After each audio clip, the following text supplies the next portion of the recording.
should technology play in shaping the fabric of our lives? I would say it could make the life easier. That you find easier friends if you want the right friends. I think it's when you actively use technology that it's helpful, but it can't be something that has more control over you than you have over it, right? Because you don't have a good understanding of like what kind of information they have about you, or like how they're working in the background. Nobody will have it. Oh, my question is, how has the online community positively affected you, if at all? We spend so much time thinking about the negative, it's funny to think about the positive. But no, I think it allows you to hold on to a semblance of community, especially given the last couple of years of the pandemic. The people that you can't readily see face to face are still available. That's right? a very good point. Yeah, that's one of the things that definitely occurred to me during the lockdown, is that if it were to happen, like say in a what we would call the pre-digital era, right? Or even just pre-smartphone, yeah. Yes, it would be such a different experience altogether, right? I actually lean towards that. I mean, I really think that language and the way we use it is definitely technology. And also coding language right now, right? Yeah. Part of them from our language, from the English language.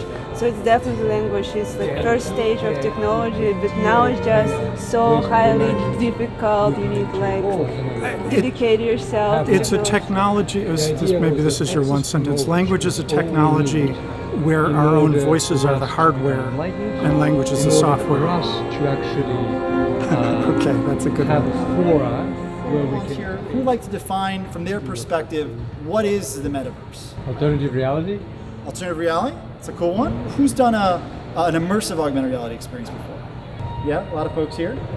One thing you'll notice when you put these headsets on is that you can actually see each other. You can make eye contact. You can navigate around comfortably. So what we're going to be doing tonight is actually entering the experience one after one and kind of meeting up back on the inside. But I encourage you to learn from each other, ask questions. You can figure it out on your own if you want to, but you can also learn from the Because group. I have the key and it's still here. My key is here. Oh. I've left it in like a which process. Put the sushi in it. Where did you find the sushi? The sushi's over there. He has to tell you to. He activates it. Я мы сейчас в Аргентине. У тебя до сих пор ключ? У меня до сих пор ключ.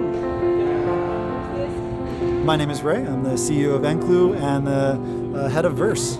Tonight we invited thought leaders and artists, entrepreneurs and investors to experience the first inaugural solar punk Metaverse Promenade. And what is that? Well, it was a dive into an immersive holographic theater, kind of like a Gen 1 of the holodeck from Star Trek, which meant that people were putting on the world's most advanced headsets, the holographic headsets, and then wandering around an imaginative universe that was somewhere in between a petting zoo for dragons and unicorns and somewhere in between an escape room.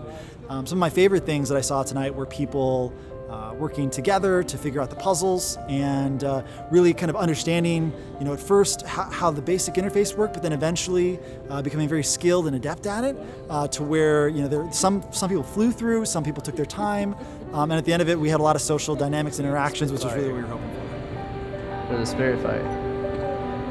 I'd done like a different Enclu experience before, but it wasn't as narrative based, so this one's really impressive. So the goal with this sort of experience is really to bring people together. I think it can be daunting to imagine, the future of the internet or the metaverse being the sort of thing that like closes us off and shuts us in. What we were really trying to do tonight was show that there's a different way. There's a different way that we can interact with technology, as kind of a language of communication and something that can help us see different perspectives and something that can help us bring us a greater awareness of each other. So with these immersive augmented reality headsets, you can actually see each other's eyes, you can make eye contact, you can be present with people in your environment.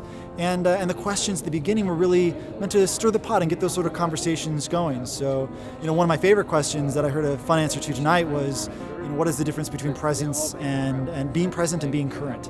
And one of the answers that I heard tonight that was really interesting was that presence is really about being in the moment and not getting distracted by what your past or your future or thoughts that might come out of the blue.